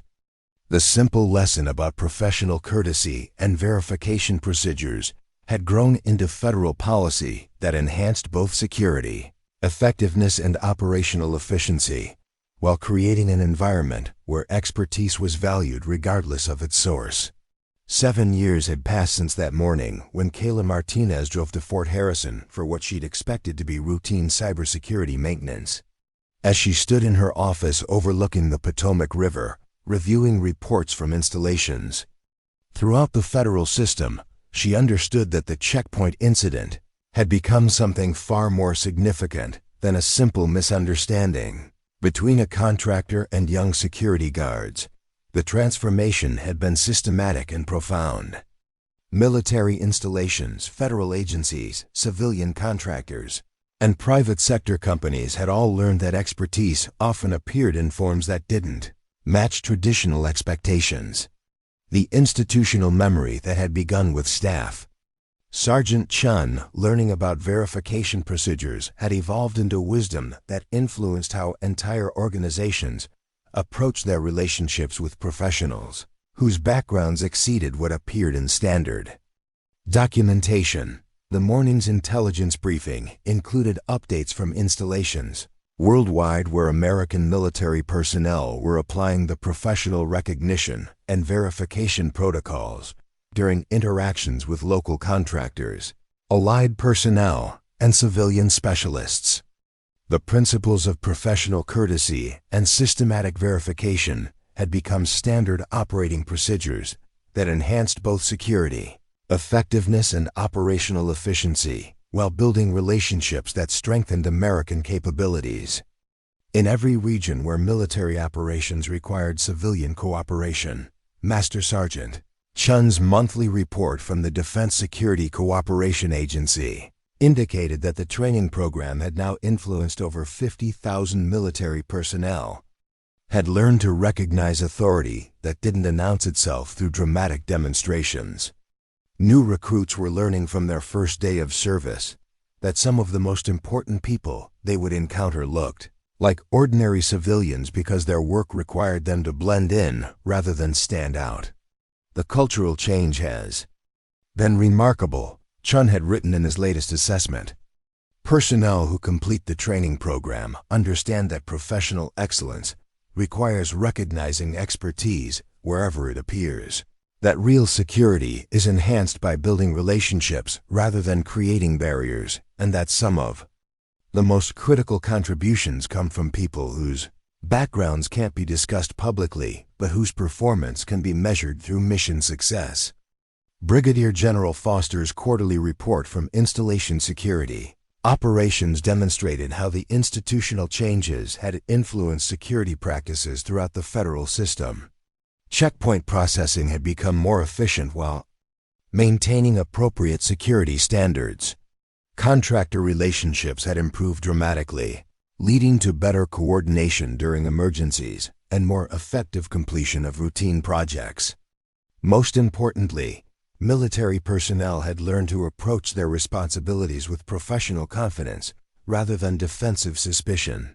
Major Davis's annual assessment from cybersecurity education showed how the training program had enhanced technical cooperation between military personnel and civilian contractors whose expertise was essential for protecting critical infrastructure. His metrics indicated that coordination during cybersecurity emergencies had improved by over 200%, while the time required to implement defensive measures during crisis situations had decreased by 60%. The statistical evidence was compelling. But Kaila understood that the most significant impact was human rather than numerical. Thousands of military personnel have learned that strength came from recognizing and respecting expertise regardless of its source, that assumptions based on appearance could prevent organizations from accessing capabilities they desperately needed, and that professional courtesy was more effective than adversarial approaches when building relationships that enhanced mission effectiveness. The international impact had exceeded anyone's expectations. NATO allies had implemented similar training programs based on the professional recognition and verification protocols, creating standardized approaches to contractor relationships that enhanced coordination during joint operations. Several allied nations had reported dramatic improvements in their ability to work effectively with civilian specialists, whose expertise was essential for modern military operations, but whose backgrounds often exceeded what appeared in standard documentation. Private sector companies had also adopted similar approaches, recognizing that professional courtesy and verification procedures were more productive than suspicious interrogation when managing consultants and technical specialists. With diverse backgrounds, the business community had learned that some of their most valuable contributors possessed experience that couldn't be discussed publicly but could be demonstrated through performance that exceeded normal expectations. But perhaps the most meaningful impact was personal rather than institutional. Kaila regularly received messages from military personnel who had learned to approach their responsibilities with greater confidence and effectiveness because they understood that expertise came in many forms that operated beyond normal visibility. Young guards who might have made the same mistake Chin had made were now learning from the beginning that professional courtesy and systematic verification were more effective than assumptions and premature enforcement actions. The checkpoint incident that had begun with handcuffs and misunderstanding had evolved into a foundation for relationships that enhanced everyone's ability to serve their communities effectively. The Delta Force emblem that had identified her as someone whose background exceeded normal contractor credentials had become a symbol of the expertise that civilian professionals brought to military operations. Expertise that often remained invisible to people who didn't know what to look for. Kaila's current role coordinating cyber defense operations for critical infrastructure throughout North America represented the culmination of a journey that had demonstrated how individual expertise could serve national interests through both classified operations that couldn't be acknowledged and civilian work that could be celebrated publicly. The skills that had made her valuable during 14 years of Delta Force cyber operations had found new purpose in protecting millions of Americans who would never know how close they'd come to catastrophic failures. The institutional wisdom that had grown from her experiences would continue influencing military contractor relationships for decades, ensuring that future generations of personnel would recognize and respect expertise regardless of how it appeared in standard documentation. Military installations would continue processing contractors with professional courtesy and systematic verification, understanding that some of the most important visitors were those who looked most like ordinary civilians. Some authority endured because it had been earned through service that transcended documentation. Some expertise was recognized by people who understood that real credentials were proven through performance under pressure rather than through formal acknowledgement that might compromise operational security. And sometimes when situations required it, small pieces of metal could remind everyone involved that appearances were often deceiving, that the most dangerous people were frequently the ones nobody bothered to notice, and that strength came from recognizing capability wherever it appeared. The ghosts Kaila had been carrying for 8 years had found peace through service that honored both her military background and her civilian profession. The checkpoint incident that had started with misunderstanding had become a foundation for institutional knowledge that would protect American interests for generations. Authority that didn't need to be loud because it had been earned through competence that spoke for itself. Expertise that operated quietly and effectively without seeking recognition, and relationships built on mutual respect rather than bureaucratic suspicion. In a world where the next war would be fought with code rather than conventional weapons, where civilian expertise had become essential for military effectiveness, and where the most critical contributions often came from people whose backgrounds exceeded what appeared in standard documentation. The lessons learned from one checkpoint Encounter had evolved into wisdom that influenced how an entire system approached its most important relationships. Up next, you've got 2 more standout stories right on your screen. If this one hit the mark, you won't want to pass these up. Just click and check them out. And don't forget to subscribe and turn on the notification bell so you don't miss any upload from us.